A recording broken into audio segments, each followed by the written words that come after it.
Profitiez de l'été pour peaufiner la carte de France. L'IGN lance un inventaire participatif des bornes cadastrales indispensables pour redonner de la précision au plan. L'Institut compte particulièrement sur les promeneurs pour localiser ce patrimoine oublié. Dans l'Ain, ils sont déjà plus de 1000 à avoir contribué. Franck Grasso, Marine Zamit. Alors elle est où cette borne? Eh bien, elle n'est pas bien loin d'ici. Ce magnifique caillou qui porte le numéro 241, eh bien, j'ai tout de suite compris que c'était une borne cadastrale. Raymond est un promeneur qui ouvre l'œil.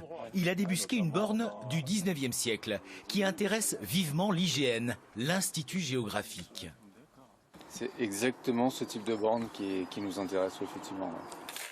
Par chance, Raymond avait entendu parler de l'application Aléa qui permet un signalement géolocalisé.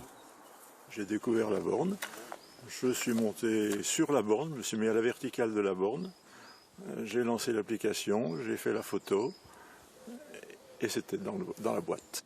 Ces contributions sont synonymes de précision pour les auteurs de cartes. Il s'avère que sur des zones comme celle où on est aujourd'hui, c'est-à-dire une zone montagneuse, sous couvert végétal, donc dans une forêt, on a de gros problèmes de précision géométrique. Et on a besoin de créer un réseau de points de référence afin d'avoir une représentation la plus juste possible du territoire. Même au XXIe siècle, à l'heure des photos aériennes et satellites, la géographie a encore des secrets.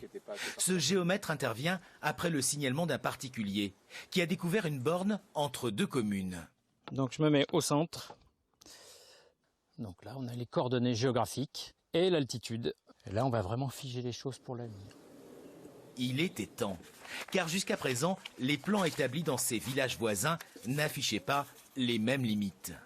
Et quand on a assemblé ça pour le mettre à l'informatique, eh bien, il y a des cas de figure comme ça qu'on n'a pas pu régler parce qu'il y a peut-être 5 mètres, 10 mètres entre ces deux points. Et le travail de l'IGN qui va s'enchaîner, ce sera de dire maintenant qu'on a une vérité, on va déplacer nos traits.